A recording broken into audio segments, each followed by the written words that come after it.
até desculpas. Nossa palestra, né?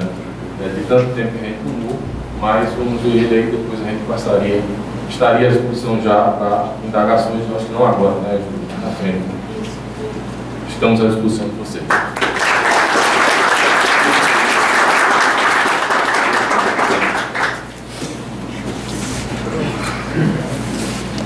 Obrigada. Vou chamar agora Rodrigo Machado, engenheiro civil e engenheiro de produção, consultor na área de segurança contra incêndios da RM Empresas.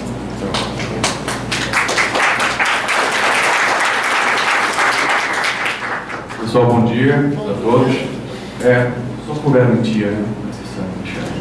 Depois eu explico. Antes de mais nada, achei muito bacana a discussão e acho que isso fomenta realmente a democratização de uma área tão importante, né?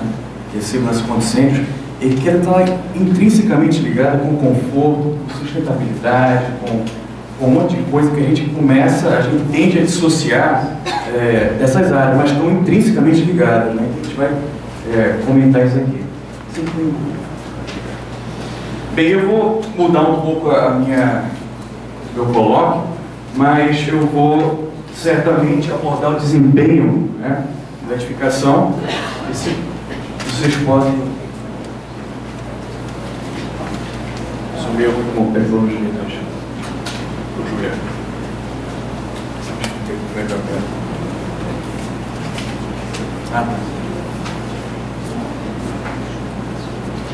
Se quiser, você pode. Tá, então só para passar um pouco rapidamente aqui, eu trabalho como consultor, a gente instala sistemas de detecção, de alarme, sprinklers, water system. Vocês podem depois ver no site da gente, no caso. Eu vou pular isso aqui um pouco, esse lá inicial.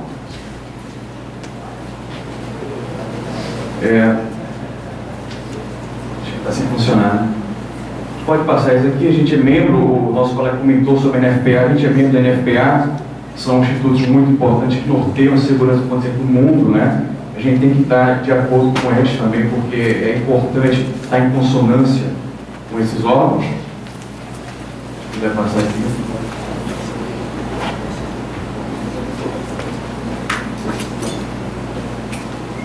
Está funcionando agora? Você pode passar, por favor?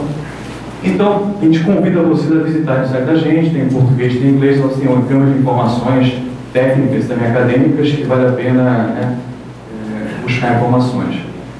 Pode passar, por favor? Então, onde a gente fez? Daqui de Recife? Então, a gente atua mais em São Paulo, no Rio. A gente está voltando, vindo para cá. Eu sou daqui, Pernambuco, da Gema, mas a gente trabalha mais por lá. E São Paulo e Rio, né? Você pode passar um pouco? Então, eu vou começar com isso aqui. Incêndios são evitáveis, né? Todo incêndio é evitável, salvo situações onde você tem como uma causa não antrópica, a natureza. Aí você não tem como você realmente evitar. Mas mesmo assim, você pode voltar agora. As causas são o erro humano, como falou nosso colega, a negligência, a ignorância, né? Muitas vezes a ganância. E essa mesma causa também pode agravar as consequências, porque caso ocorra um incêndio por uma causa não antrópica, eu posso minimizar essa consequência também, tá? Então, incêndios são evitáveis. Legislações, isso é um ponto muito importante que aqui foi discutido, e eu acho que vale a pena a gente aqui falar sobre isso aqui. Obrigado. Valeu. Desce daqui. Agora sim. Então, legislações e códigos, normas, documentos, quaisquer que sejam eles, por melhores que eles sejam, são apenas documentos que trazem recomendações mínimas de segurança, tá? Recomendações mínimas de segurança, mas nem sempre essas recomendações são suficientes, né? Cada caso é um caso. Eu acho que essa retórica do desempenho vem justamente chamar a atenção de que a minha edificação, ela tem uma performance, tem um desempenho específico. E aí a gente tem que integrar não só a segurança, mas tem que estar em harmonia com o conforto térmico, com o conforto acústico, tudo aí. Então, tudo realmente deve está em consonância. Aqui no Brasil, percebo eu, não é uma crítica à arquitetura de forma alguma, até porque sou engenheiro civil e eu até me tornei uma coisa meio híbrida entre um engenheiro civil e arquiteto. Mas eu acho que a gente meio que adotou uma escola muito voltada à estética, né? Isso em função, né, de certos arquitetos famosos que colocaram a arquitetura como sendo uma obra de arte. A estética, ela faz parte, sim, como um aspecto, mas não deve ser o aspecto norteador de uma construção. Então a gente tem que ter a manutenabilidade, a funcionalidade, a segurança, sem dúvida alguma. Então isso, infelizmente, na minha percepção, agravou o que nós falamos de cultura de segurança contra incêndio, né? Nossa percepção hoje de incêndio ficou aquém do que deveria ser. Então acho que essa norma de desempenho agora ela está voltada a edificações, mas eu vislumbro que a tendência dela é que ela também comece a ser expandida para edificações comerciais, edificações também industriais, como se tem lá fora, porque vem integrado. A gente não tem como nadar contra a correnteza, tá? Então eu acho que ela vem bem a calhar e ela é importante, sim. Então trazem condições mínimas de segurança.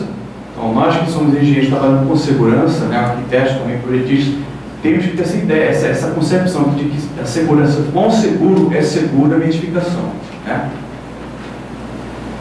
Eu não consigo dissociar a segurança do conforto, né, e de todo esse contexto do green building. Eu não vejo uma dicotomia, muito pelo contrário, eu vejo critérios complementares. E tem que estar complementar. Uma edificação que não é confortável, para mim, ela não é segura. E nem vai ser sustentável.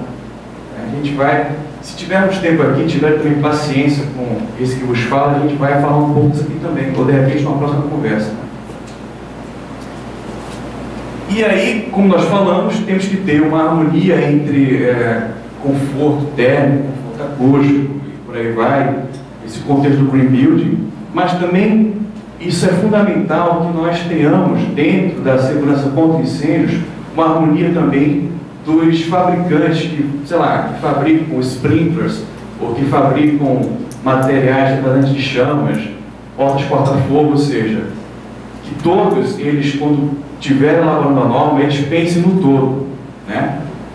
Que você dando ênfase numa detecção perfeita, você não deve negligenciar a compartimentação, seja ela horizontal, vertical, ou seja, tudo deve estar realmente atendido, porque segurança, o incêndio é algo complexo, não é assim uma coisa binária.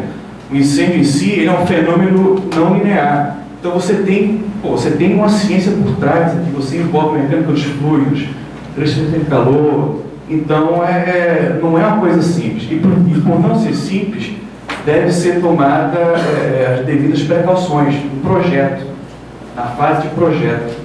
Porque quando a obra está construída, você pode, de repente, amenizar possíveis falhas de projeto.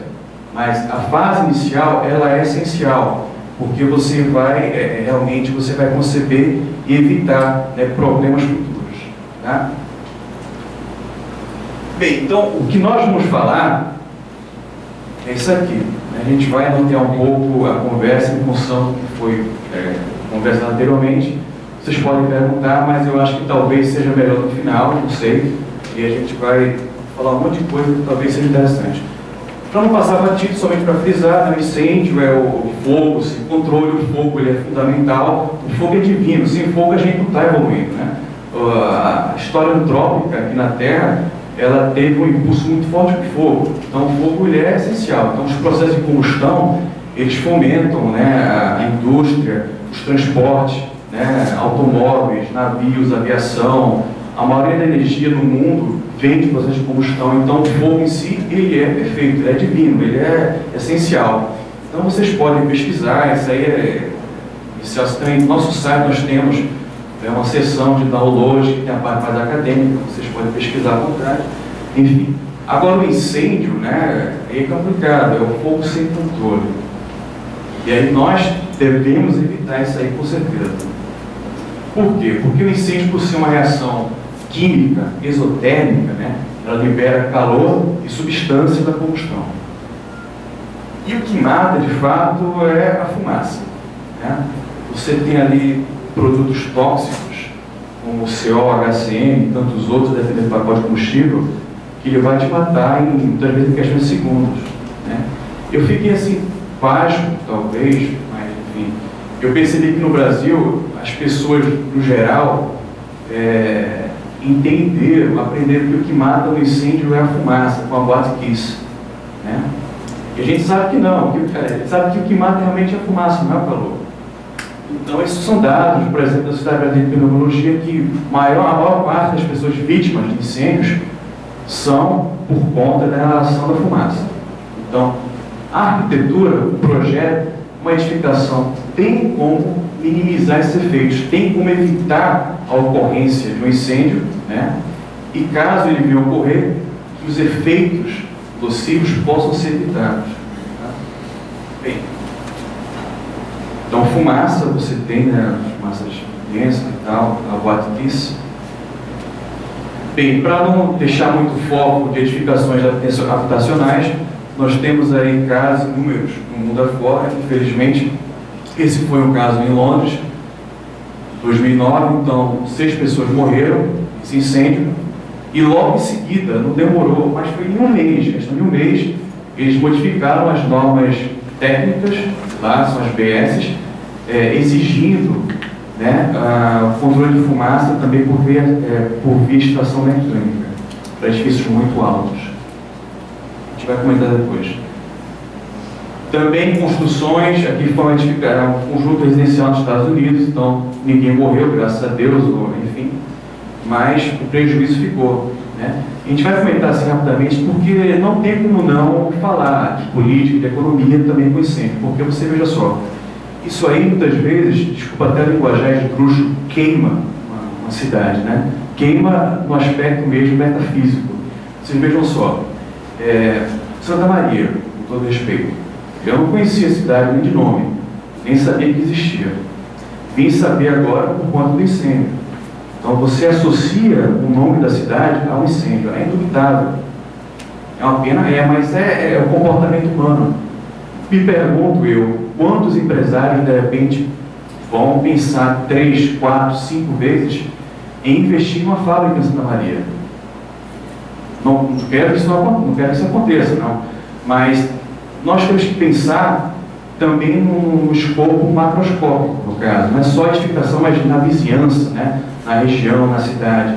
Evitar incêndios numa cidade como Recife é um dever de todos, porque pode ter impactos diretos, né? Mortes e tal, como também impactos indiretos, né? A imagem da cidade, a propensão ao risco, ao investimento nela, né? Então, é algo para se pensar. Eu acho que incêndio, aliás, não acho, tenho certeza que incêndio deveria estar na agenda de qualquer governo, né?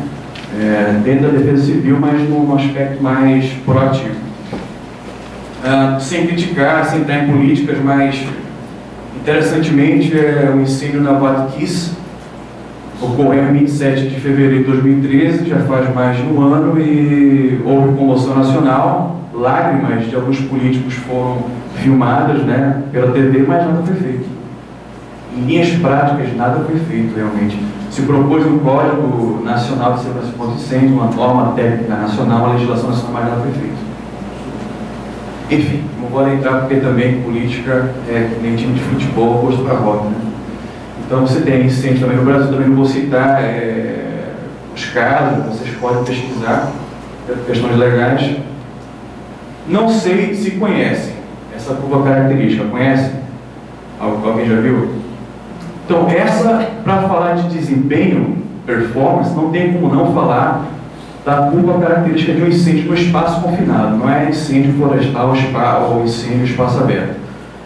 Esse é a curva, no caso, de um incêndio, né, típico, um espaço como esse aqui, e você tem, né, o que a gente chama de flashover, aquele ponto ali. Nesse ponto aqui, a temperatura está em torno de 400 graus centígrados a 600 graus centígrados, né? Perdão pelo linguajar um pouco carnavalesco, mas nem o diabo gosta desse calor, é muito quente.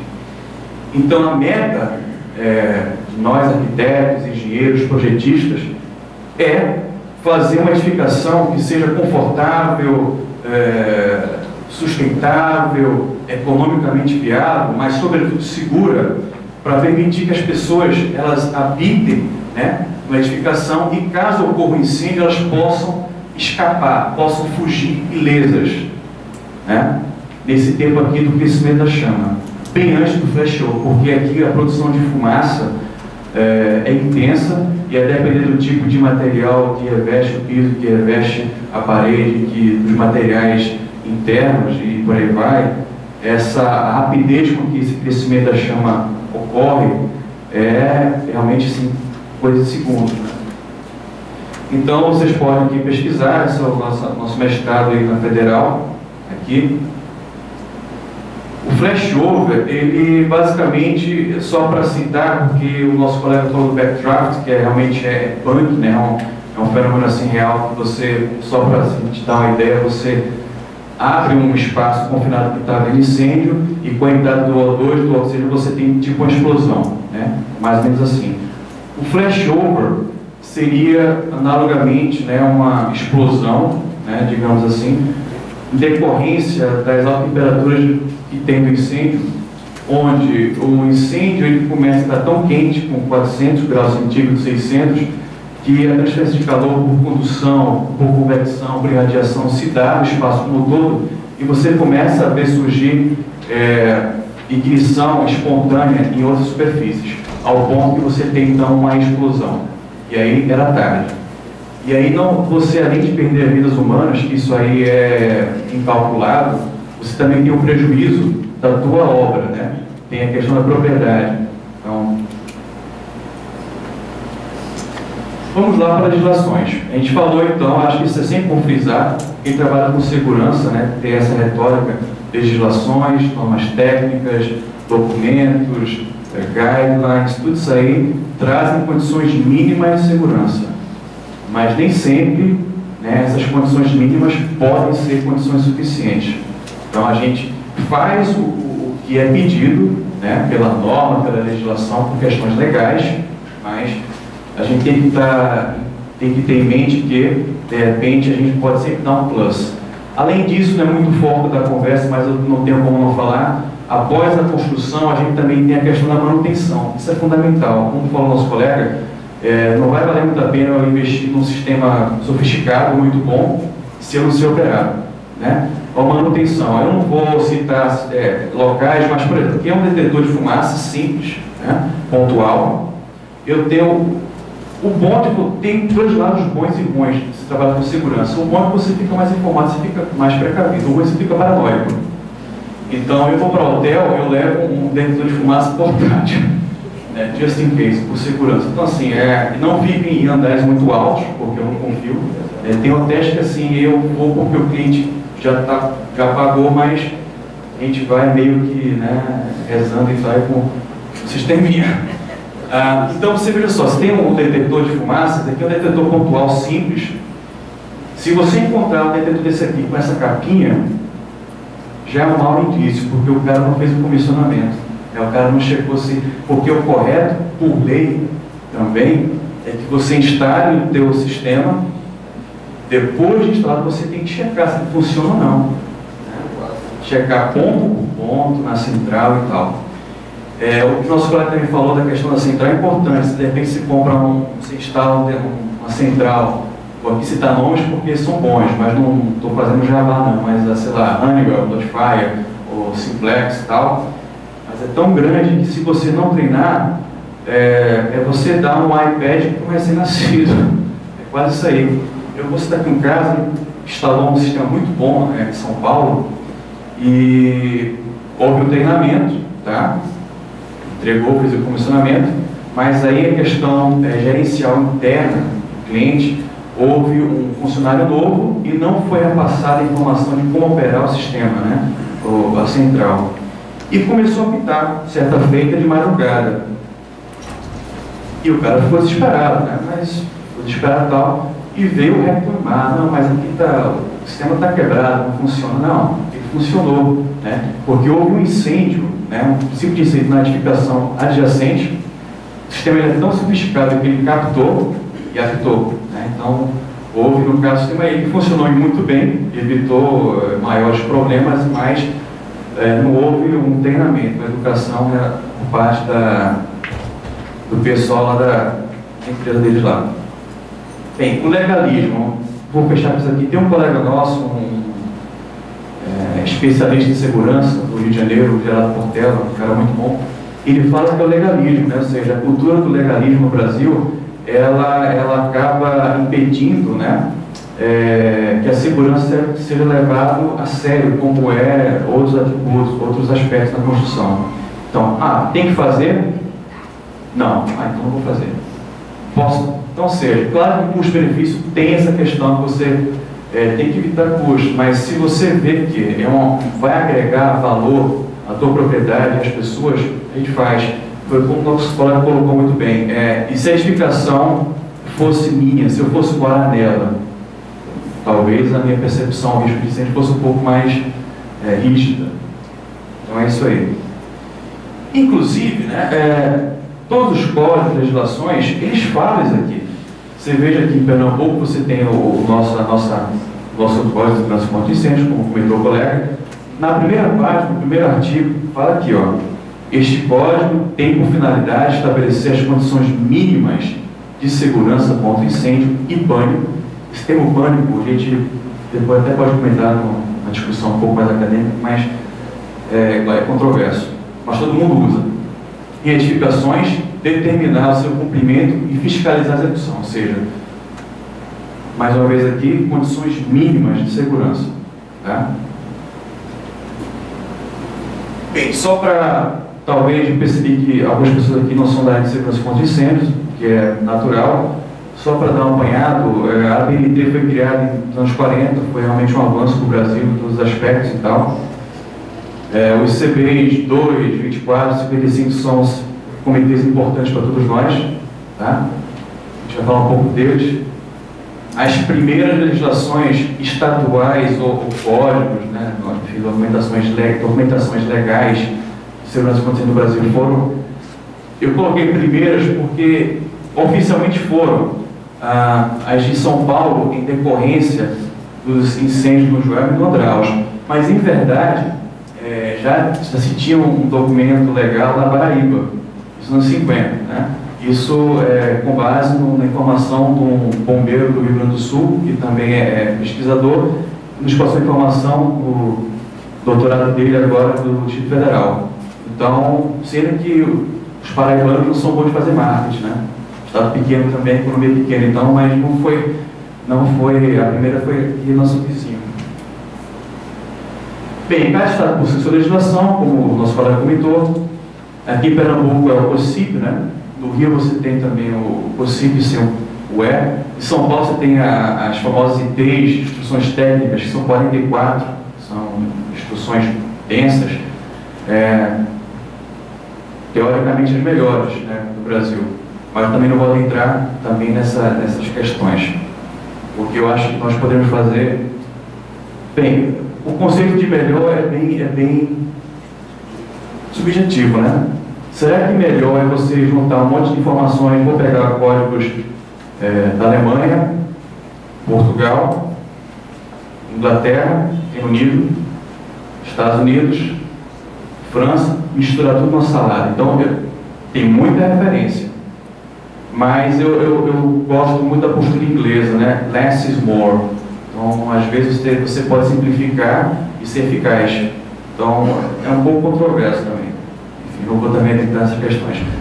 Documentos prescritivos, né? São documentos de natureza prescritiva. Eles prescrevem requerimentos, medidas que trazem condições mínimas de segurança, tá? E a gente pode depois debater, né? São documentos, por serem legais, realmente são obrigatórios. Eu vou me intrometer um pouco na discussão. As normas técnicas também são obrigatórias. Assim, teoricamente não são, porque não são, legalmente falando, não tem a força que tem a legislação.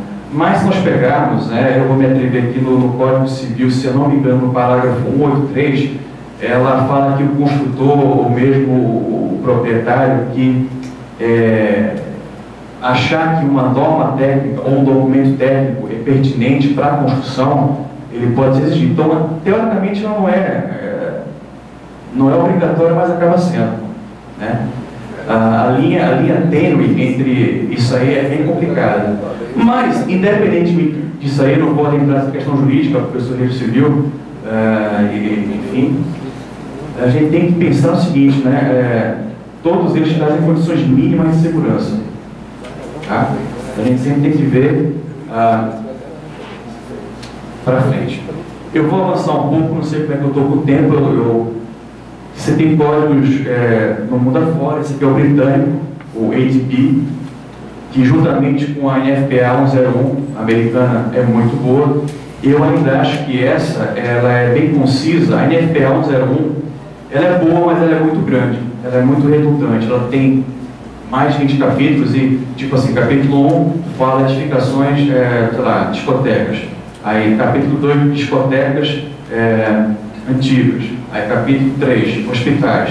Aí, capítulo 4, hospitais já construídos. Ou seja, repete muito, é cansativo, é trabalhoso e nós que elaboramos normas técnicas, a gente também tem que ter a questão do manuseio da norma técnica. Então, você já usa a norma técnica, muitas vezes para a pessoa que é leiga é chato, você tem que usar, e se você complica esse uso, a pessoa não vai usar. Assim. Então tem que facilitar, eu acho que tem que simplificar. Essa norma aqui no caso, você pode fazer download no site.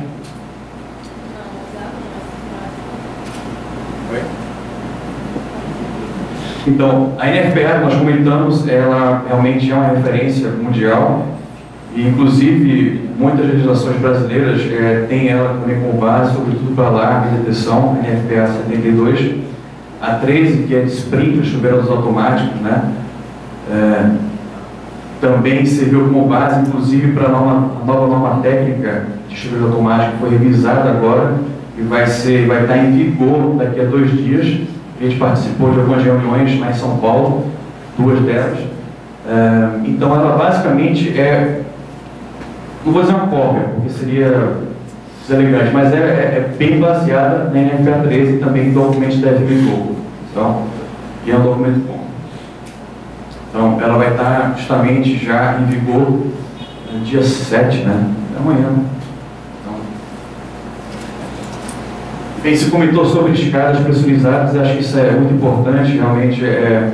O Brasil, o controle de fumaça é fundamental, quer seja por mecanismos passivos, como materiais de chamas ou compartimentação e tal, portas de corta-fogo, paredes de corta-fogo, mas a extração mecânica também é importante e é uma área muito nova no Brasil. Nós tivemos a oportunidade de trazer, ano passado, engenheiros da Inglaterra e também português, promovemos um evento em São Paulo para divulgar essa tecnologia, que realmente ainda se tem já alguns documentos, mas os documentos estão um pouco mal escritos, né? Por questões diversas. E aí, essa norma técnica, a 14880, ela foi revisada e foi publicada também esse ano. Nós ajudamos em algumas questões e ela vem bem a calhar, porque a legislação, por exemplo, a IT, Instrução Técnica 15 de São Paulo, que fala de controle de fumaça, está sendo toda revisada também em função disso aqui, e uma nova norma técnica vai estar sendo criada, que vai abordar controle de fumaça num escopo geral, não só escada pressurizada. Então, por isso que eu mencionei o CP 55, que fala da refrigeração, ar-condicionado, porque tem a ver. Então, não tem como dissociar, né?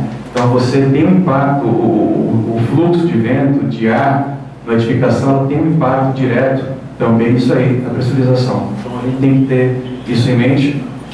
Uma escada pressurizada, por exemplo, ela tem que estar sempre bem mantida, como foi comentado aqui. A pressão tem que estar entre 40 e 60 pascal, né? Então, tudo isso está bem detalhado e eu vou aproveitar e vou mostrar aqui um vídeo de um sistema de pressurização. Vou te acomodar aqui.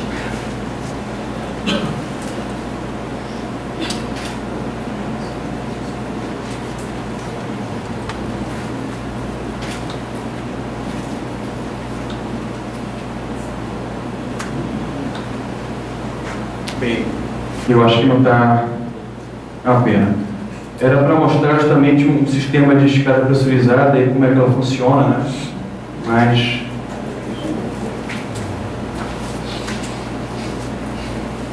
bem, se funcionar. Ainda com relação às legislações, nós temos legislações Performance-Based Codes, que são legislações que são baseadas no desempenho. Eu cheguei a trabalhar muito com essa daqui, eu cheguei a trabalhar como engenheiro de proteção contra na Inglaterra por 5 anos, e lá tem muito projeto que já se faz realmente baseado no desempenho, não só habitacional, como também comercial, edificações escolares, hospitais e tal. E hospitais também tem que ter aquela questão da qualidade do ar, né? O monóxido de carbono também tem a ver com incêndio, então tem tudo integrado. Tem como eu não consigo dissociar uma coisa da outra. Essa legislação, aliás, é uma norma técnica, desculpe, é uma ABS, uma British Standards, ela é muito boa. Boa por quê? Porque ela traz conceitos de desempenho aplicados à segurança contra incêndio que a gente vai comentar. Eu vou mostrar talvez um projeto que a gente fez, um projeto real, para uma emissora de TV britânica, eu não vou comentar o nome porque questões legais, mas ela começa com B e termina com C, e tem aí um exemplo prático. Bem, vamos então voltar à norma técnica 15575, né? Ela foi criada, né, desenvolvida pelo IPT em São Paulo, a pedido da Caixa Econômica Federal, o FINEP, e o contrato começou em 2000. Eu tive a oportunidade de trabalhar como pesquisador convidado lá em 2011 para treinar em modelagem computacional por 5 meses, e eu vi que realmente essa norma nasceu lá, né? Então você tem laboratórios de ensaio da parte de acústica, de conforto ambiental como um todo, né? É bem interessante, e resistência ao fogo. Essa norma é de 6 partes, tá? Essas 6 partes são bem, eu diria, está bem escrita, está bem concisa. Claro que segurança contra incêndio, por ser um assunto muito complexo, ela dá apenas algumas norteadas e chama algumas normas técnicas diversas também, né? Vou falar rapidamente dela. Bem, ela está estruturada dessa forma, tá? Vocês percebam que a segurança contra incêndios, ela permeia tudo isso aqui. Se nós tivermos tempo, a gente vai comentar um pouco também sobre isso aqui no final, ou de repente na outra conversa, como eu falei. Então, tá. Isso é importante. Na parte 1, eu estou transcrevendo o que ela fala. A gente que vai contratar a empresa para fazer o revestimento, vai para a construção e tal. Isso aqui, o fabricante de produtos que não possuam normas brasileiras específicas ou não tenham produtos de desempenho caracterizado, né, devem fornecer resultados comprobatórios de desempenho baseado em normas brasileiras ou normas específicas internacionais. Então, de repente, como é uma área muito nova, você acaba adotando normas de fora também, normas britânicas, americanas, na ausência de uma norma específica. Como nós falamos, tá? Bem, as bases para os requisitos de desempenho são basicamente isso aqui. Para relação à segurança contra incêndio, proteger a vida dos ocupantes, isso é fundamental, né? Proporcionar meios de controle e extinção. Então você tem um sistema de proteção passiva e ativa que atuam de forma muito veemente, aí tem um papel fundamental, né? A notificação, a detecção, notificação, rotas de fugas bem definidas, bem dimensionadas, obstruídas, enclausuradas, quando for necessário, e dar condições de acesso e a operações de corpo de bombeiro, né? Essa é uma área que a gente não atua, mas é importante também, resgate, combate, enfim. Só para citar, assim, também uma edificação de São Paulo, teve um incêndio em final de novembro de 2013, naquele memorial da América Latina, né? E 8 bombeiros, se não me engano, sofreram ali com a inalação da fumaça. Por quê? Porque aquela edificação, ela é muito bonita aos olhos, mas ela não é funcional. Quem conhece para ali, ela é quente, então o conforto térmico dela nenhum. E ela meio que funcionou como um forno, né? A fumaça não tinha para onde escoar, ela ficou acumulada, ela acendeu, ficou acumulada realmente no teto, aí começou a descer. Quando os bombeiros chegaram lá para, enfim, apagar o fogo, houve um backdraft. Eles abriram lá as vidraças e o fogo veio.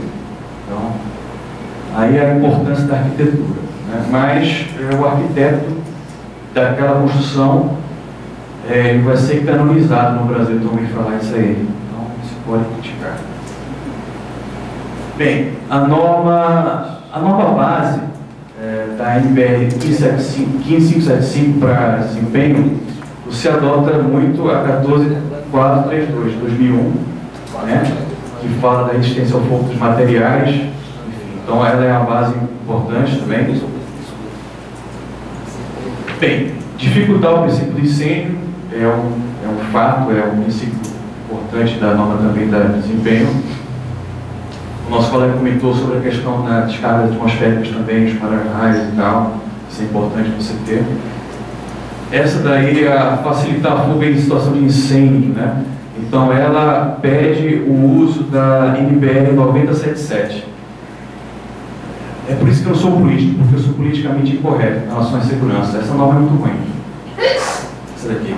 Para edificações, ela, tudo bem, mas para edificações habitacionais, ok. Mas para edificações comerciais, onde você tenha grande fluxo de pessoas, ela é muito fraca. Eu já comentei que está sendo revisada, inclusive ela foi utilizada como base para dimensionamento de muitas rotas de fuga e portas. E a WADKIS, ela adotou essa norma, mas é uma norma que ela te dá espaço para você fazer o errado. Então, se você quiser, você pode mencionar uma porta, se utiliza unidade de passagem, você pode mencionar uma porta de 4 metros, ali que você está respeitando. Estou assim um exemplo hipotético, não pode entrar muito nela não, mas você então dimensionou para o número X que você calculou, mas ela não se atenta ao número de saídas, número de portas. Então é inadmissível. Se você pensar usando o bom senso da engenharia, você tem uma área, sei lá, cheia de pessoas, como de repente uma boate, mesmo um auditório, só tem uma porta, seja ela qualquer que seja a dimensão, mas pela norma você consegue fazer isso aí. Então, por isso que a gente fala que a gente tem que ser advogado do diabo em questão de segurança, né? A norma ela traz muita coisa boa, mas de repente você também tem que ver, eu posso melhorar. Como? Será que eu posso? Como fazer? Tá? Então, ela está sendo revisada, tem colegas meus que trabalham nela e não é crítica, é crítica à norma em si. Porque ela, é o que eu falo, mesmo uma norma técnica, se ela não tiver o cuidado de ser readaptada ao contexto do país, ela é apenas traduzida. Traduzida às vezes até uma tradução muito mal, escrita em português muito mal, e fica ruim. Tá, propagação do incêndio, isso é fundamental, né? A gente comentou aqui de materiais de chama e tal. Em 2011 a gente colaborou com a criação da Bichama, que é a Associação Brasileira de Chama, né? Em São Paulo, 2011, e é uma associação que realmente ela tem como objetivo trazer normas técnicas internacionais, agregar aqui ao Brasil e fazer cumprir realmente essa lei, né? Fazer cumprir a exigência realmente de materiais que sejam, que retardem a chama, que fazem a diferença completa. Então, esse aqui, inclusive, foi o material que foi usado lá na WADKIS. Então, claro que foi um efeito cadeia, né? Um evento dominó, aliás, de tudo que não podia ser feito, ter sido feito de forma errada e tudo, incluindo também a questão do revestimento interno que estava completamente errado. E aí, isso aí, se eu não me engano, deixa eu me lembrar aqui. Então, lembra daquela questão, por isso que a importância de você conceber um projeto, né, contemplando tudo, né, rotas de fuga, detecção, material de revestimento e tudo mais. A parte estrutural, eu também não tenho um monte de referência, não é a minha área, e não é mesmo. Meu primeiro estágio que conheci foi em cálculo estrutural, é muito bacana, peguei esse CAD, mas não é para mim legal. E sistema de extinção e sinalização de incêndio, né? Isso é importante também, porque muitas vezes na edificação, mesmo uma residencial muito grande, você tem visitantes, você tem trabalhadores, você tem um incêndio. Por onde é que eu vou realmente escapar, né? A gente, em 2009, a gente publicou um artigo já falando dos possíveis problemas, não, mas possíveis empecilhos, sei lá, na relação de desempenho para segurança contra incêndios, e uma delas realmente foi isso aqui. E o que a gente está vendo hoje em dia, né, com essa convergência de vários fatores da norma, que ela realmente é bacana porque ela vai estar em harmonia com códigos internacionais, você introduz novas tecnologias, isso é muito bom para você evitar incêndios mais complexos e tal, e por aí vai. Você também consegue, muitas vezes, reduzir o custo da tua obra se você utiliza um equipamento, né, mais sofisticado, e por aí vai. Agora, muitas vezes você quantificar esses critérios de desempenho está sendo, pelo que a gente percebe discutindo com as pessoas, um dos embates, né?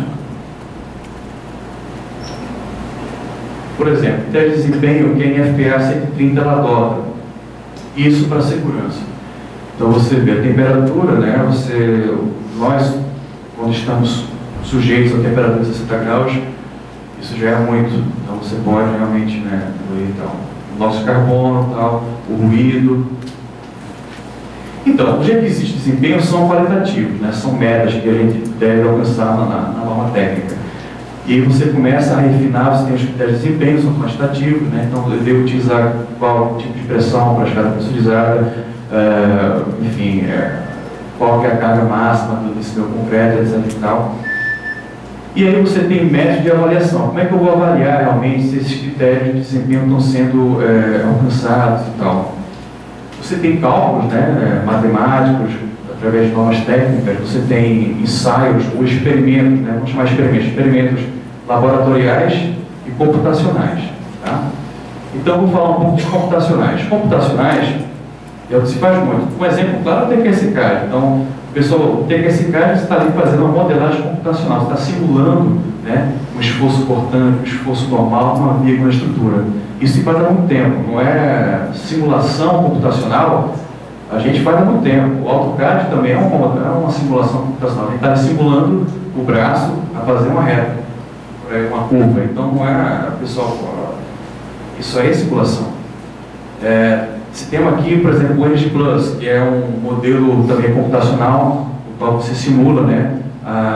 Você quer ver como variável de output o teu consumo de energia, né? Desempenho energético do teu espaço construído, levando em conta fatores, por exemplo, como a irradiação do sol, a temperatura, o clima, enfim. Então você tem que ver isso aí através desse modelo.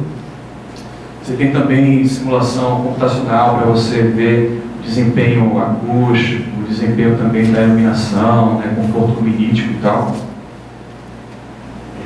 E dentro do incêndio nós temos também simulação computacional para verificar o comportamento do incêndio, do fogo, né? Como é que essa fumaça iria se comportar se eu tivesse materiais construtivos de tal forma, né?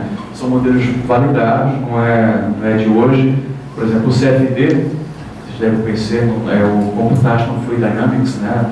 A dinâmica computacional do fluido, utilizando algoritmos matemáticos no computador. Você utiliza o CFD para aeronáutica, para meteorologia, né? O CFD é o quê? O CFD simula fluido, o ar é um fluido, o fogo é um fluido.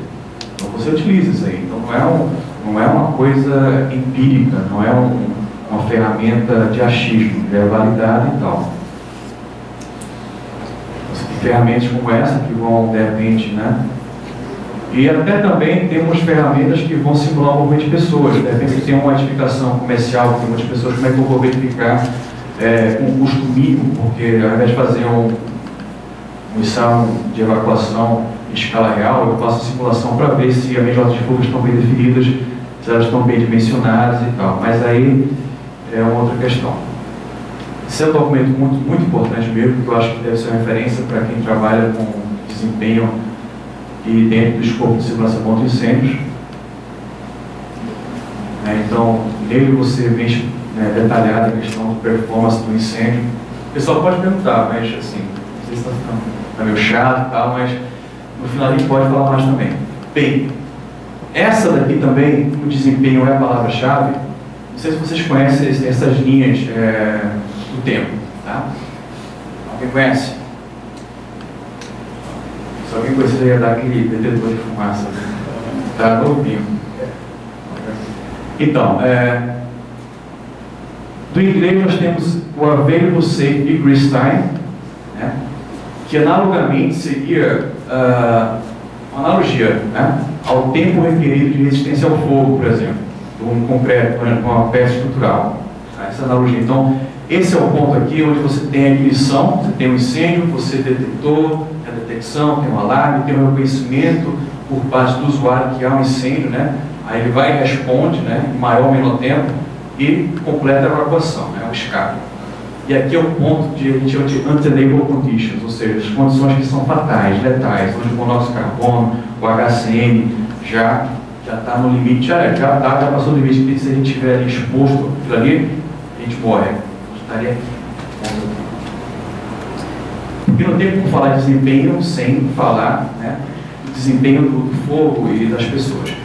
E aí está, nesse contexto, uma edificação segura com relação a incêndios é toda aquela que vai te fornecer essa equação aqui, onde o ASET ele é maior que o RSET. O RSET é o Required Safe Egress Time, que seria o tempo de escape, o tempo de evacuação, o tempo que eu levo, né, quando a partir do momento que ocorreu o incêndio, foi detectado, houve um alarme, né, eu reconheci que o incêndio é real, respondi e me movimentei, né, e completei a evacuação. Então, tudo isso aí é importante. Nosso colega comentou da questão da psicologia, isso é fundamental realmente, porque esse tempo aqui, o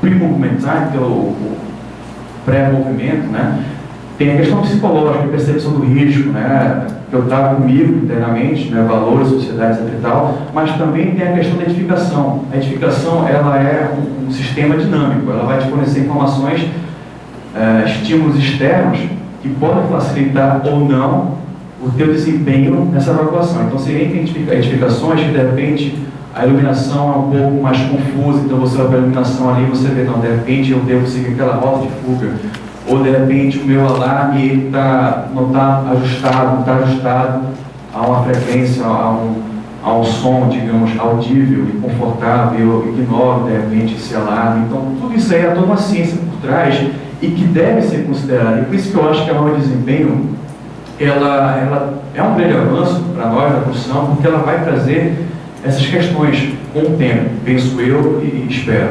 Rodrigo, isso é para cada habitação tem tempo? Muito boa pergunta.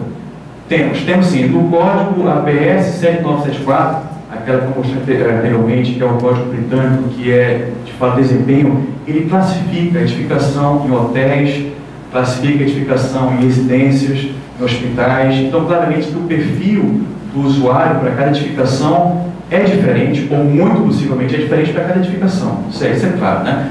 Se pegar um cara chato como eu no hotel, né, eu acho que o meu tempo de evacuação é um pouco maior do que um cara que está lá no alto e está bêbado, não sei. Né? Então, claro que é variável. Então, você usa o tempo de resposta, por exemplo, das pessoas numa distribuição normal. Mas tem toda uma tabela, eu posso passar depois.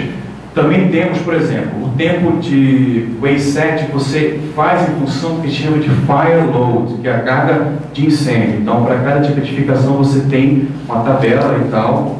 As seguradoras, acho que a IRB, como comentou o nosso colega, já utiliza também esse tipo de tabela. Acho que isso por si só é uma boa conversa também. Eu acho que o ideal seria agregar isso também às nossas normas daqui.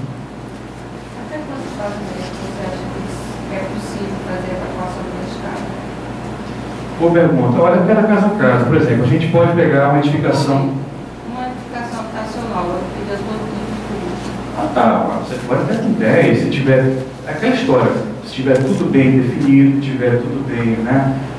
Vai depender de onde, se o incêndio for localizado também, sei lá, embaixo, em cima. Então, você pode fazer a evacuação faseada ou simultânea. Então, a edificação habitacional é simultânea e tal. Eu não vou dar esse tiro no escuro, mas... Considerando que dê para descer pela escada, vai saber a capacidade do corpo humano de descer uma coisa de quantos pavimentos? Tem que considerar a situação pior, né? Tem muita... Qual é essa situação? Olha, tem muita... Deve ser difícil. Tem não, muitos... mas em modo geral, assim, qual é a capacidade de uma pessoa, de um ser humano, de descer, por exemplo, 24 metros. Você fala o quê? Velocidade ou... Velocidade e capacidade. Depende, assim, essa é uma resposta que você... Eu não vou dizer porque assim, eu não tenho como realmente te dar essa informação, é variável, mas assim, a pergunta anterior, bem, supondo que a edificação está segura, você pode escapar 20 andares, 30 andares, 10 andares, 5 andares, mas novo é... 30 andares seria seu limite. Não estou colocando limite, assim, porque aí ele está... Minha pergunta é porque eu sou arquiteta e sou a favor da verticalização, mas sou contra a verticalização exagerada por causa da evacuação. Aí eu quero estabelecer qual é o meu limite de altura que eu poderia achar que vai estar seguro. Então eu vou utilizar uma informação britânica, tá? Nos prédios britânicos você tem até 10 pavimentos, a edificação habitacional ela pode somente ter uma escada. A partir de 10 pavimentos você então tem 2 escadas. Aqui no Brasil eu ainda não encontrei uma edificação que você tem 2 escadas de saída. Então assim, é variado, né? Mas o caso de ter 2 escadas é em relação à distância percorrida. Também, porque a alternativa de... horizontalidade do prédio. Exato, também. Mas na realidade, esse residencial que ela perguntou, tem prédio residencial de 80, 90 andares no mundo todo, tem escada possibilizada, você desce sem andar da prédio. Exatamente. Mas Isso também Tem área 110, desce andando normal. Aqui nesse mas eu estou considerando isso que você vai descer normal. Eu queria saber se existe algum estudo da capacidade média de um ser humano de descer, digamos, 30 andares ou 20 andares, porque na minha concepção leiga dessa história, eu acho que acima de 30 andares ninguém consegue descer. É isso que eu estou querendo saber. Descer pela escada. Não, tranquilo, 50 andares você desce sem nenhum estresse. Você tem... Desce, 50, 70, 80 andares. Sem estresse, eu vou. Desce. Tem um documento também, a SFPE, tem um chama de handbook, né, que seria um livro padrão, tem alguns dados de velocidade da pessoa e tal, mas é uma pergunta que a gente avalia também quando recebeu uma circulação nacional, checar também essa questão. Bem, o tempo... mas eu vou pular aqui isso aqui. Eu queria comentar...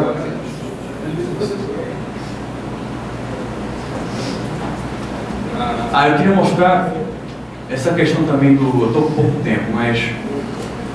Deixa eu ver se tem tudo isso.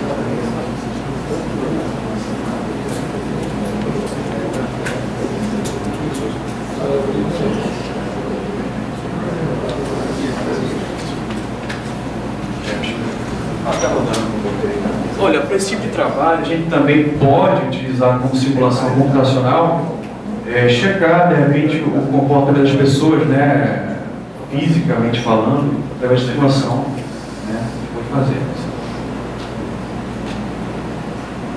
Talvez para fechar, porque o tempo está passando, e tem equipamentos realmente bons, que a gente recomenda.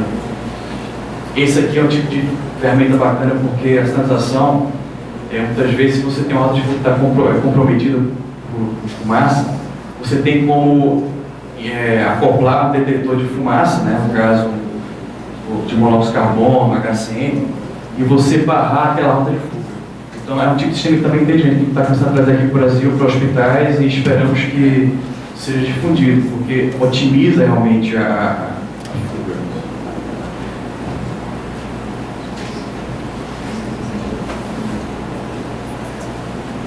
Bem, eu queria mostrar esse vídeo também com relação a... para mostrar em edifícios de garagens que...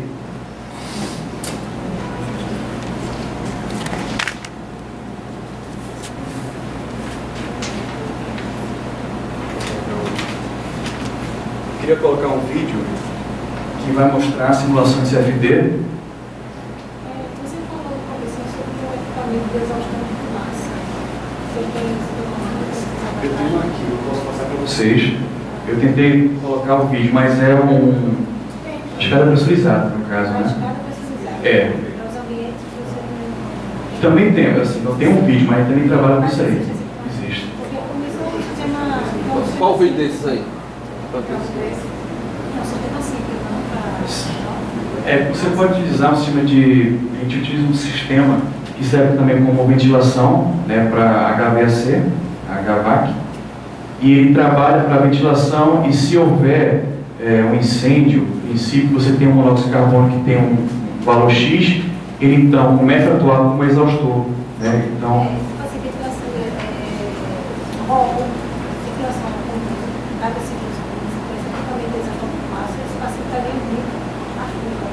sim, com certeza.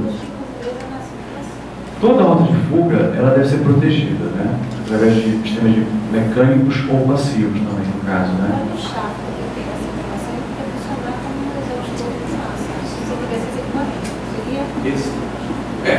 Também, mas a gente pode comentar que é a questão um pouco, você tem que ver a concordância com as normas técnicas, também pode haver interferência com outros sistemas, porque de repente o sistema aqui não, um sistema de refrigeração, mesmo um chave que não está protegido, pode também se tornar um risco a mais para o incêndio. Né? O vento que entra na nossa cena, o vento que entra no shaft, o vento que entra no shaft vai fazer isso. Sim, sim. Vento quente. Ah, tá. Sim, Então você tem que ter essa consideração. Eu posso passar para vocês o arquivo e vocês, de repente, podem entrar em contato também nas perguntas. Eu só queria mostrar isso aqui, que é o pilar.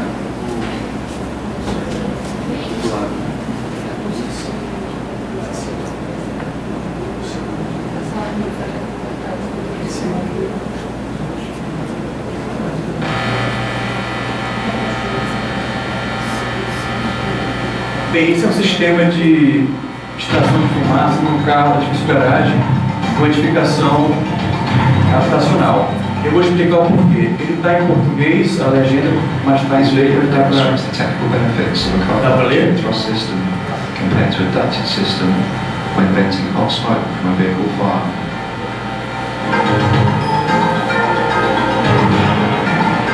We are proud to celebrate over 100 years in the ventilation business. We start with a typical car park layout. The 2D drawing is converted into a 3D model by a highly skilled Flatwoods engineer. We can view, inspect and manipulate the model within the 3D environment.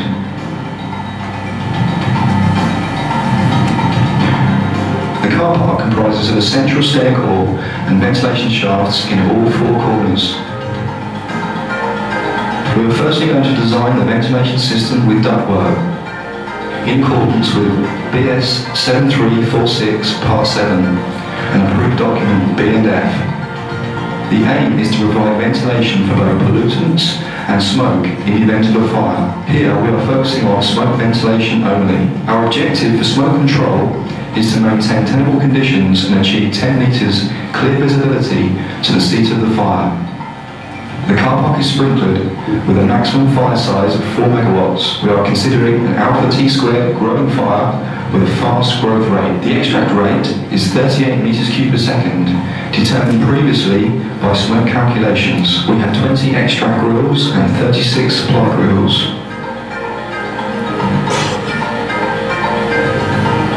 Here we can see the construction of the ductwork model.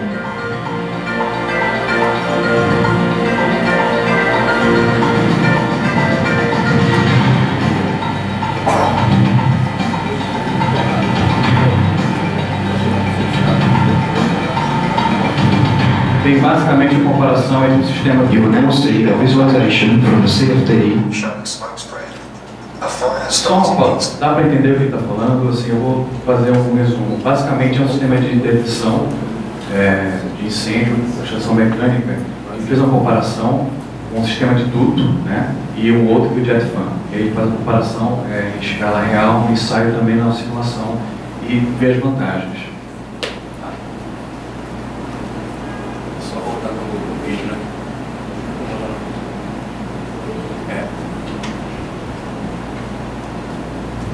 No caso vai mostrar a questão da, por exemplo, você tem, eu vou tocar um assunto que não é o tópico, mas acaba sendo a questão da qualidade do ar, né? Tem um documento da Anvisa, por exemplo, que exige que você tenha trocas de ar, né, e a própria edificação, quando você tem um edifício garagem subterrâneo, você tem que proporcionar um fluxo de ar limpo para as pessoas e tal. E aí também tem muito a ver com incêndio, porque se você tem um nível de CO, o CO ele é um indício de que algo pode estar ruim, não só para saúde, né, salubridade, como também para o próprio incêndio, no caso. Então esse sistema, a vantagem dele é que ele... Aqui, isso aí. É o vídeo.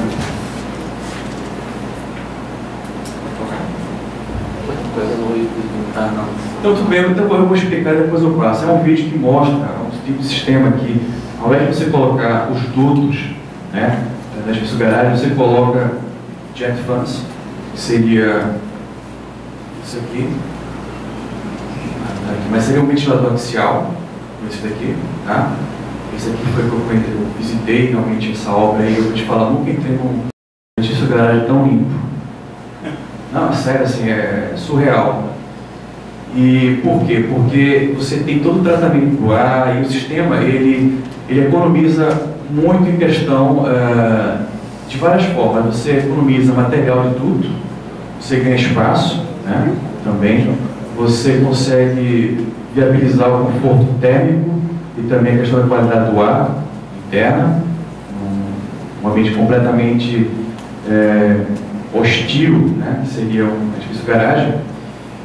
E você também tem esse sistema que, havendo um nível crítico de CO, ele então extrai essa fumaça e ajuda também com o sprinkler, né, a você evitar incêndio. A questão é a seguinte, assim, estou com tempo, só para fechar então essa questão, tempo esgotado. Então, só para fechar em uma frase, talvez, recapitulando o que a gente falou, com incêndio, assim, a gente vê que incêndios e conforto térmico e tudo isso aí devem estar lado a lado. E a tendência, se nós começarmos a seguir realmente, isso é uma tendência natural, as ISOs, que vão se transformar em normas técnicas, então a gente tem que estar em consonância com o que se faz lá fora, mas com as precauções devidas em relação à segurança contra incêndio. Como eu falei, acho que se a gente, pelo menos aqui, deixou clara a ideia de que conforto é igual a segurança, e que vai gerar também sustentabilidade, eu acho que isso já foi bacana. E a gente fica então aberto a perguntas, né, ao debate, que isso é importante, e também a contatos futuros, né. Eu sou fascinado com incêndio, né, com segurança contra incêndio. Então, assim, é um assunto que a gente vai conversar, podia ser o dia todo. Você vai ser fascinado pela prevenção. Exatamente, a questão da prevenção que a gente falou, do projeto.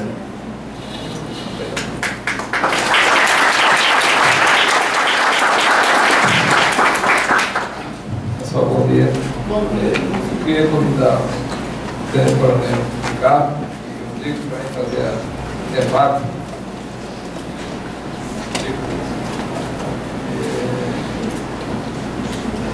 Pessoal, eu sou um pouco leigo nessa questão de incêndio.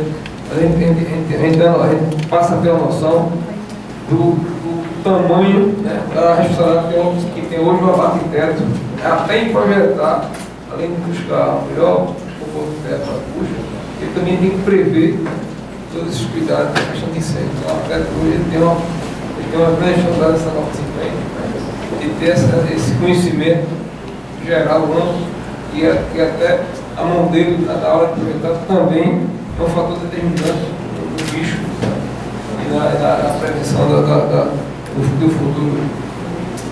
futuro incêndio, da futura habitação ou empreendimento empresário.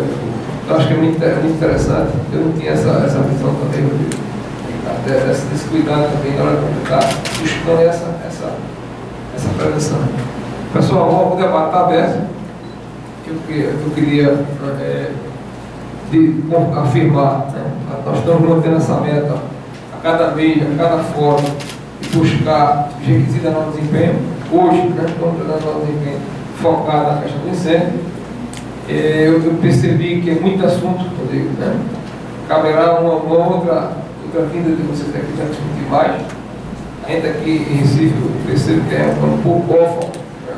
E conhecimento da Alto Incêndio, você está discutindo bastante.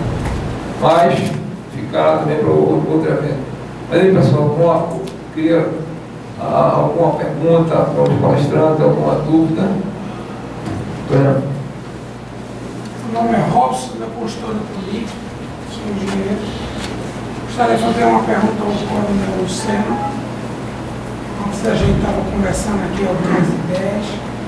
E qual seria a providência que o Corpo de Bombeiros do Estado de Pernambuco, no seu código COCIP, né, está tomando em relação para atendimento às diretrizes da norma de desempenho?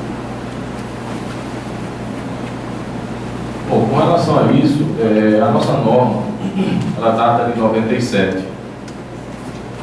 E desde essa época, um pouco antes, a gente já trabalhava em cima dela, e desde aquela época a gente já falava da necessidade de atualização dela em relação a várias questões tecnológicas, estruturais, enfim, o progresso que vai se passando. Pelo menos a gente agora hoje está na diretoria, na parte estratégica desse setor, e a gente já vem batendo nessa tecla já há muitos anos e parece que agora encontramos ressonância da necessidade de atualização da nossa norma. Então, acredito que deverá ser formada uma comissão interna para que possa propor essa mudança de acordo com as, hoje, atualizações, mas a gente tem um pequeno empecilho. O código, todos os códigos dos corpos de bombeiros do Brasil, eles são leis, e leis passam por assembleias. E aí a gente não precisa discutir a dificuldade que às vezes é aprovar uma legislação numa assembleia, no Congresso. Então realmente tem esse grande empecilho.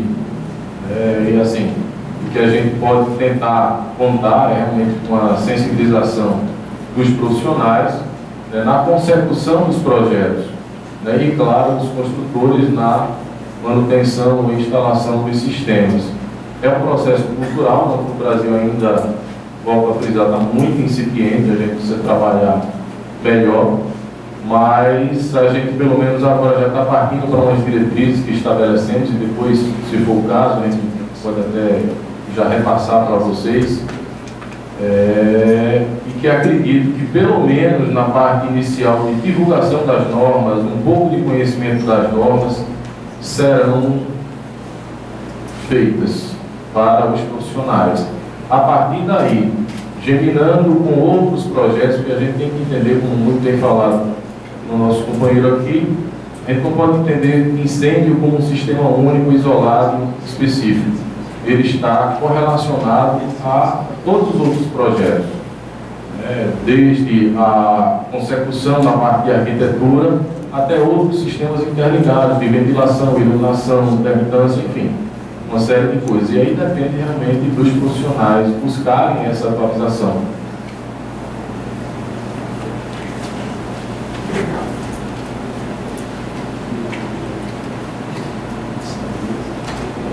Eu sou Nélia Holanda, sou arquiteta, representada da incorporadora Vinho. Eu gostaria de saber se o Corpo de Bombeiros tem algum programa de capacitação dos síndicos dos prédios, porque eu me preocupo muito com a continuidade. Não adianta o arquiteto fazer tudo certinho, o construtor fazer tudo certinho e o usuário não fazer. Como você citou, tem um síndico que fecha a reserva de incêndio. No meu prédio, eu moro no prédio, que foi um projeto meu, as portas de corta-fogo eram escoradas com pedras.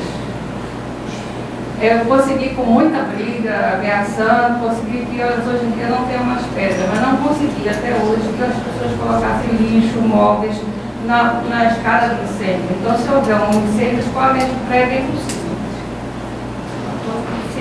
A capacitação eu acho importante dos síndicos. Com relação a essa questão da capacitação, a demanda ela é muito grande para a nossa capacidade de absorção. Então, o bombeiro hoje está passando por um processo, digamos assim, de reciclagem, notadamente nessa questão da área técnica, que a gente depois aborda, mas a gente não tem corpo para fazer esse tipo de assistência. Aí veja, eu volto a bater na tecla na questão cultural. Os estava conversando com o Robson antes, e no meu prédio, eu moro em edifício, e o pessoal tem essa cultura. Infelizmente, o prédio, então bota uma feipazinha, prende aí, prejudica a própria prumo da porta-fogo. Né? E isso a gente, numa reunião de síndico, a gente falou, o pessoal explicou a finalidade da escada, que nós, na segunda a gente reforçou, pedindo, implorando que o pessoal tirasse. Na terceira, como eu vi que ninguém tirou, aí eu disse, olha, vocês sabem que eu sou do Corpo de Bombeiros. Se a partir de amanhã não tiver tirado, eu vou notificar a instituição que o Corpo de Bombeiros tem essa capacidade, esse poder de polícia, resolver o problema. Porque aí quando se mexe no bolso, aí as pessoas parecem que é o melhor processo educativo. E aí realmente as pessoas pararam, realmente agora o prédio está perfeito. Mas isso é uma coisa particular. Você mora no seu prédio, eu moro no meu, consegui também, porque eu trabalhava na prefeitura, também agacei chamar o Corpo de Bombeiros, consegui.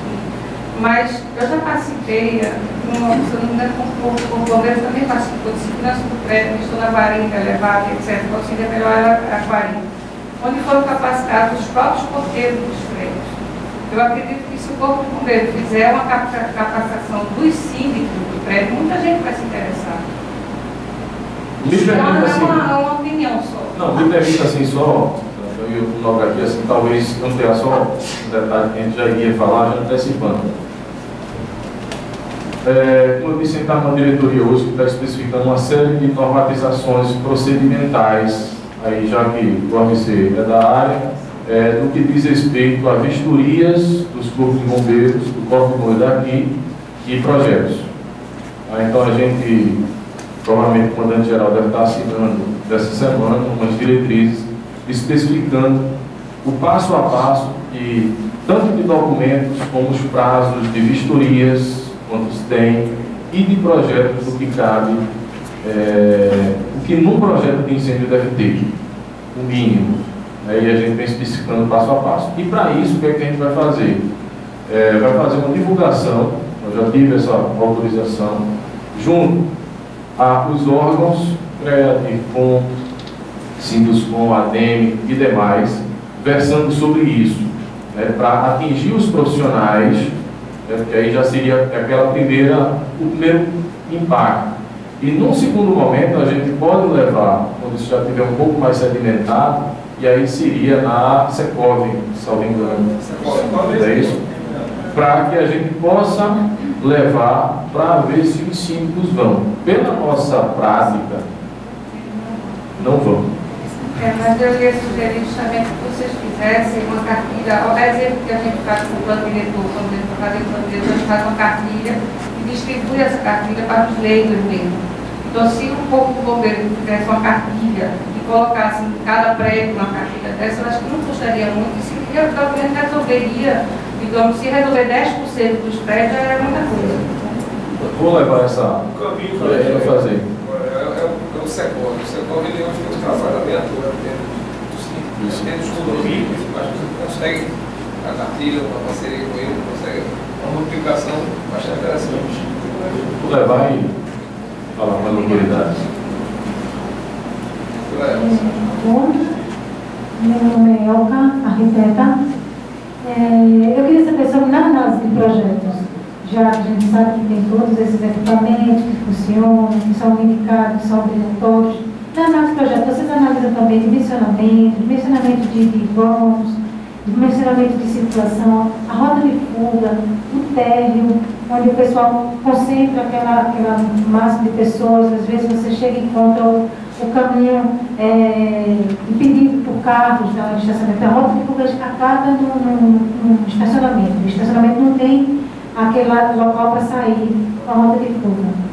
E dimensionamentos também de esquadrias, de portas, distância de portas, tudo isso que na norma, no conceito consta, se isso está sendo analisado na fase de projetos, porque a gente sabe que isso até a gente dentro da projetação arquiteta, a gente fica sem referência. Se você ver o código todinho, está lá escrito pequenininho, um dimensionamentozinho que é importantíssimo para a gente, mas não está claro.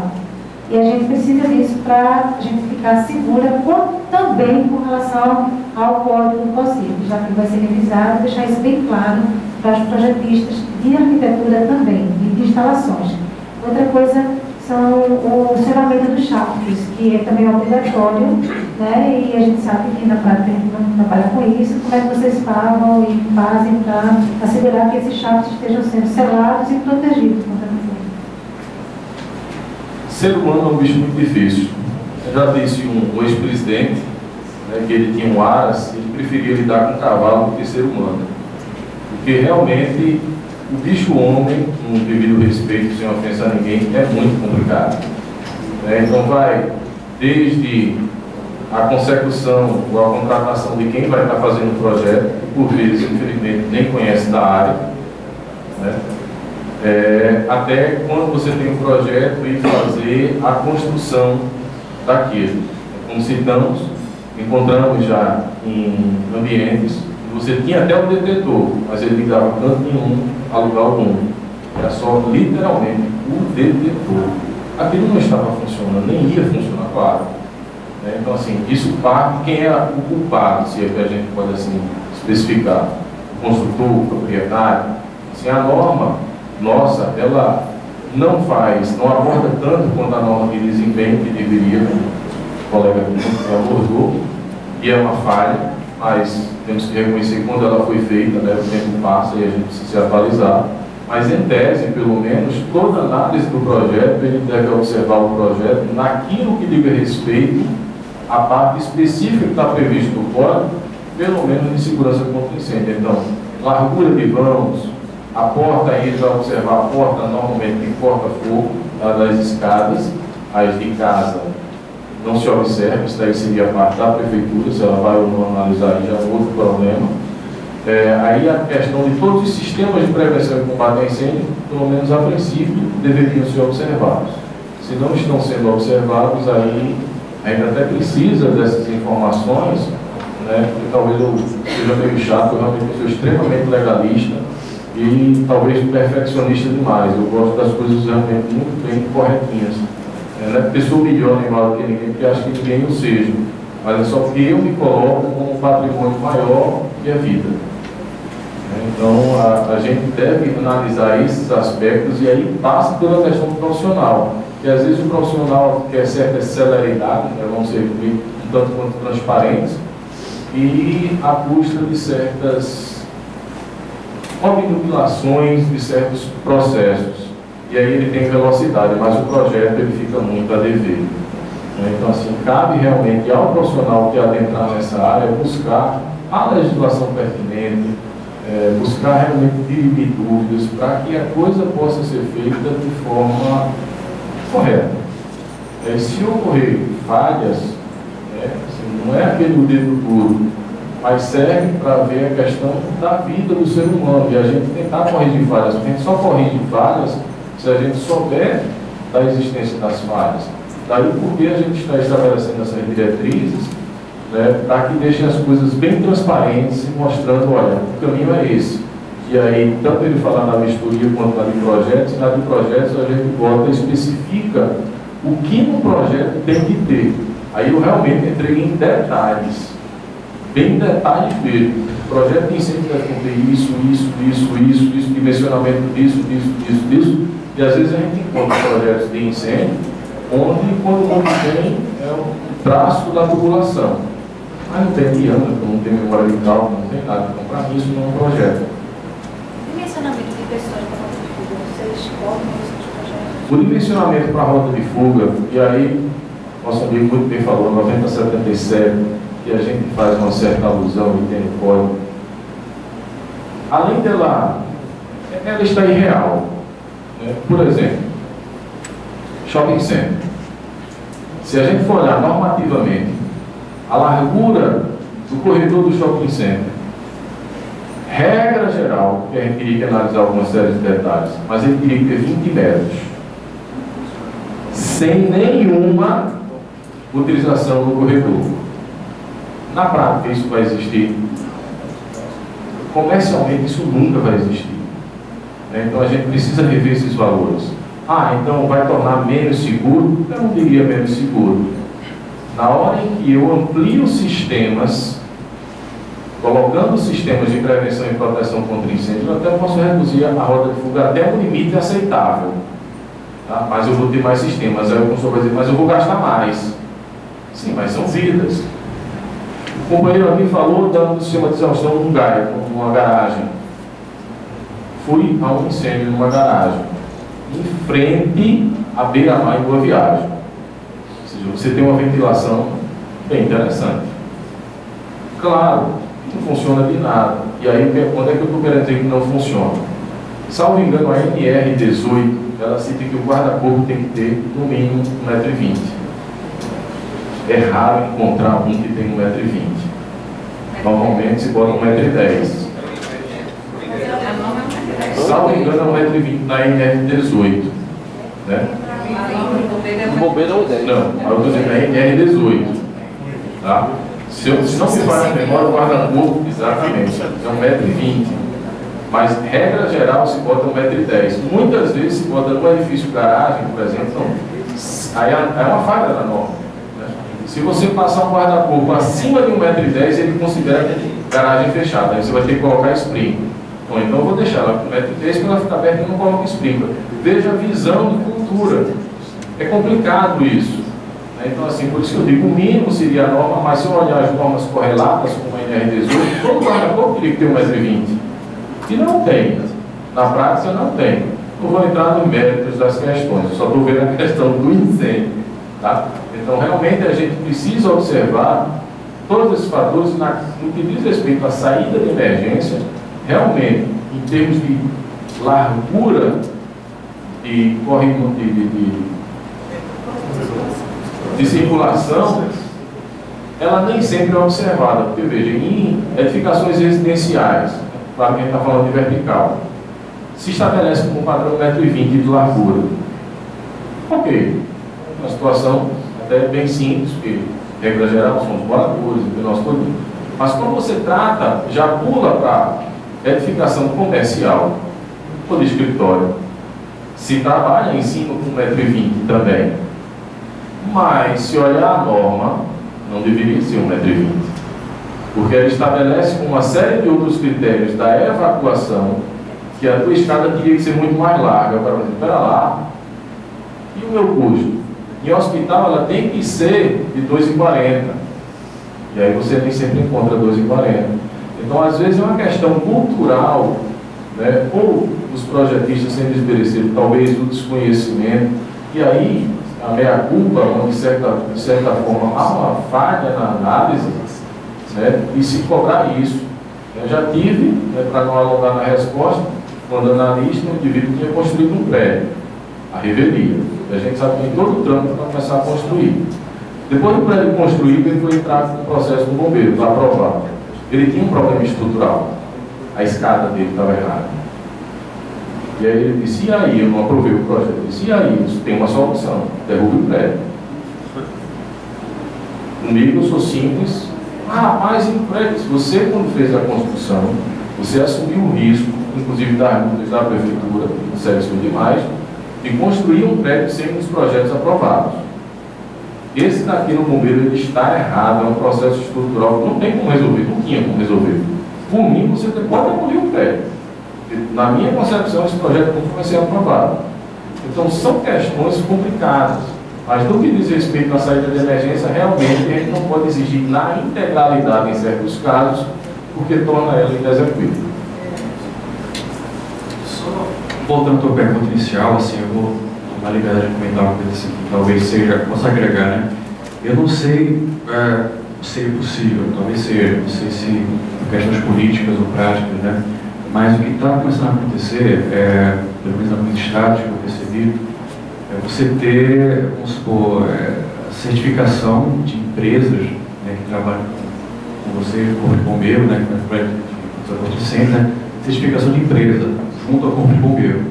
Então, com essa medida, penso eu, você facilita não só o trabalho do bombeiro, que já tem muita coisa para fazer, não é fácil, a gente sabe que é um trabalho árduo. E você capacita também empresas boas, né, idôneas, que sabem fazer realmente dimensionamento. Então, separa o joio do trigo. Então, nada contra, por exemplo, um cadista, mas você, não obstante, você encontra uma pessoa que nunca sabe fazer um cálculo hidráulico e está fazendo o dimensionamento da spring.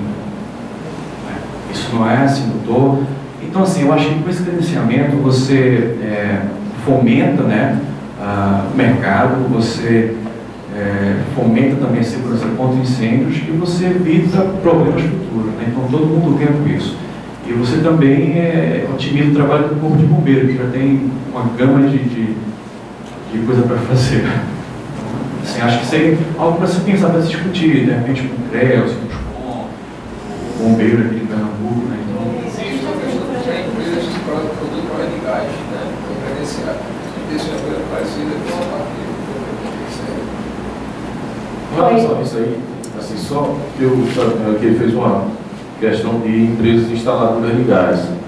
E aí eu já aproveito, sabe, nessa solicitação que a gente vai partir realmente, evidentemente, dos órgãos que a gente falou, assim, dos CONCREA, e por aí afora, de divulgar essas diretrizes novas, porque a gente está estabelecendo uma série de termos, né, que é necessários, segundo a gente, no nosso modo de ver, de segurança. Dentre elas, por exemplo, o termo do instalador, juntamente com a RT e tudo mais.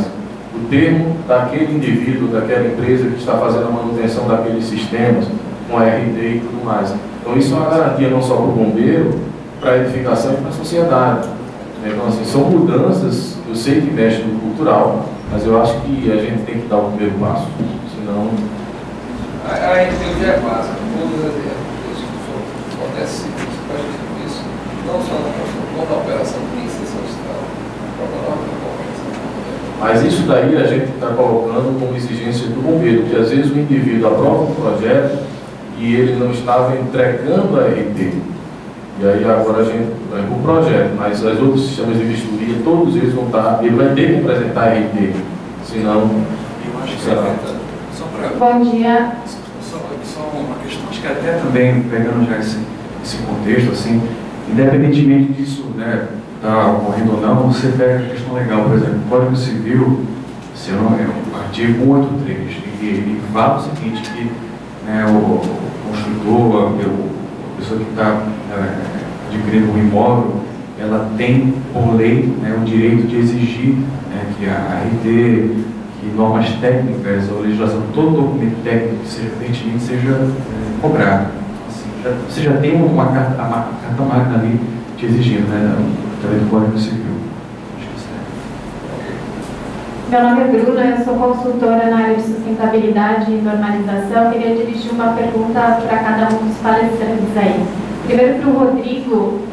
Rodrigo, recentemente eu desenvolvi um trabalho com uma grande construtora aqui de Recife em relação à norma de desempenho e a gente teve interesse, inclusive, de avaliar o tempo de resistência ao fogo de alguns sistemas construtivos que a construtora comumente adota.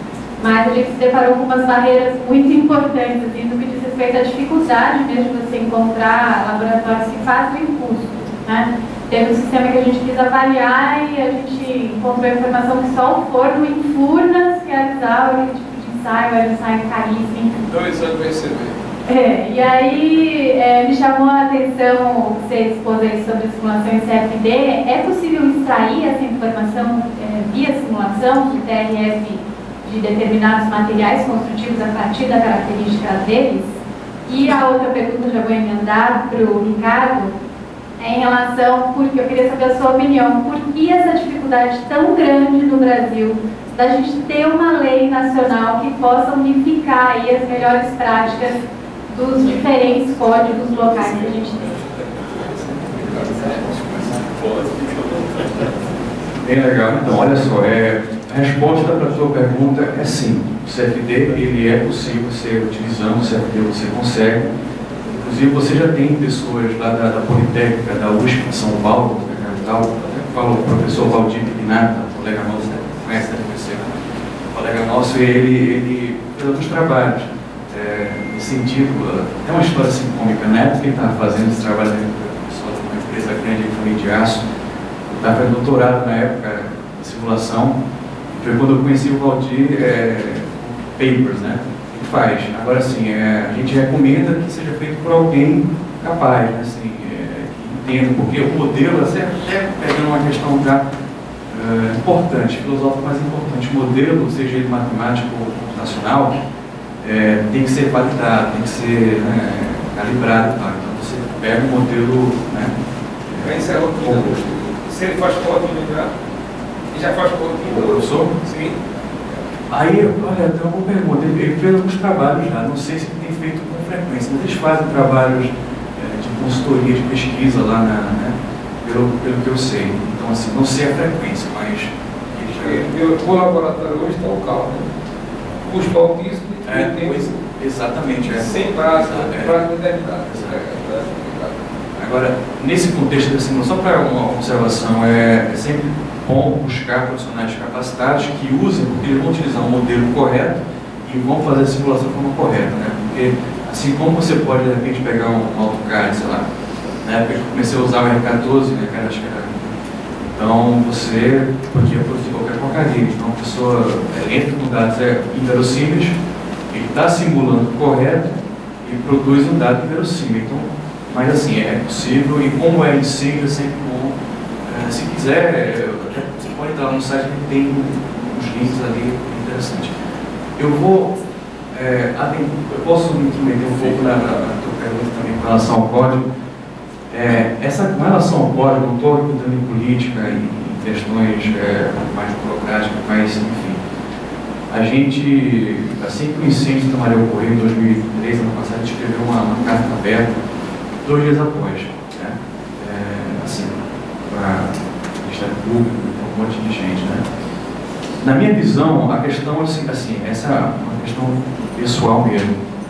A dificuldade talvez maior, e eu vai discutir com mais propriedade, de se criar uma norma, digamos, um documento brasileiro, tá? Infelizmente, eu posso falar isso com experiência de fato, é que você encontra fabricantes, né, de repente, entidades, né, que não veem todo como sendo essencial. Então, muitas vezes, a indústria do lobby, muitas vezes, atrapalha isso. Não vou avançar mais nessa conversa, mas atrapalha muito.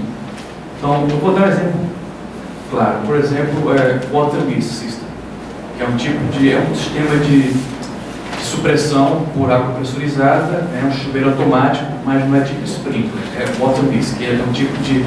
a água, ela não vem com essa gota mais pesada, mas vem tipo uma nuvenzinha, um vapor de água, digamos assim, mais leve. Bem, o sistema, ele é válido, ele é consagrado em vários países e ele funciona. Claro que para algumas edificações, como armazéns com volume muito grande, você não utiliza porque não é aplicado. Mas o sistema em si, para algumas edificações, como hotéis, escritórios, funciona muito bem. Eu tenho começado a usar, por exemplo, em data centers. Né? Data centers você tem equipamentos caros, alto grau de risco, né? Então, se você vai ali, no caso, colocar os sprinklers, mesmo sendo pre-action, ou pre-ação, caso ocorra um incêndio, você vai danificar aí também a questão do custo-benefício, a engenharia é para isso, né? Então, a solução, por exemplo, segurança você qualquer aqui, tudo porta, entendeu? Você bota uma descasa, mas aí você vai contra o principal da engenharia, que é custo-benefício também. A ciência, eficiência. Então, o Water Mist é um sistema que ele é válido, eu já utilizei, né, com muito sucesso. No Brasil, há uma certa barreira na implementação dele por conta do lobby, de certos produtos que acham que vão perder espaço. Então, ou seja, a segurança muitas vezes, ao invés de ser o objetivo final, é um meio. E isso é uma postura errada, né? Como o nosso colega falou, a cultura de segurança contra incêndios, nossa, melhorou muito, mas tem que andar com uma postura mais preventiva, mais proativa e dinâmica. Tá. Existe uma Liga Nacional dos Comandantes dos Corpos de Bombeiros do Brasil e se reúnem periodicamente. Essa liga já justamente levantou essa questão de se fazer um código único nacional.